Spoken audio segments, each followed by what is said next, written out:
In this week's edition of Authors Revealed, our own Becky Anderson sits down with former New York Times reporter Leslie Maitland.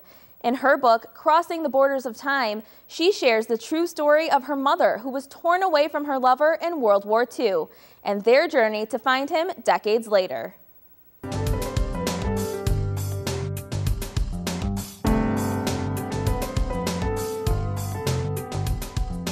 Welcome to Authors Revealed. I'm Becky Anderson. We are thrilled to have Leslie Maitland here with her book, Crossing the Borders of Time, a beautiful story about love, war, and exile. I mean, telling this whole story, has it filled in some voids for you?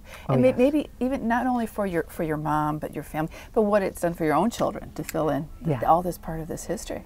Now, I have to say that since I'd been a New York Times reporter and I wanted to research every story that she told me and go to every place that she described, her memories were extraordinary in that her recall of detail was phenomenal.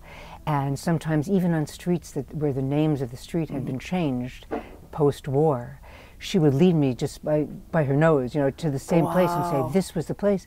And I would say, but it's a different address. And we would find out that the street name had been changed and that she was absolutely correct. And she had led me to the right spot.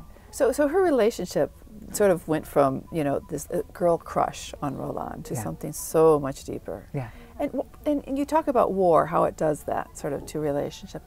What was it about, and what could she put, the details of the relationship that she carried her whole adult life? She always told me how tender he was, how romantic, that he had eyes that reminded her of a deer, that they were soft and brown and loving. For the first time, I think she felt adored, totally adored. And at the same time, they shared a love of books and philosophy and just talking, and I think that was a new experience for her. Right. So Leslie, what do you hope readers will take away from this? Because I know what I took away from this book, but what do you hope that most readers will take away from this story, and this part of history? I wanted people to know about the war, to know about the Holocaust, and to survive, to move on, to rebuild, to reinvent, to create a new life, and reaffirm life and love.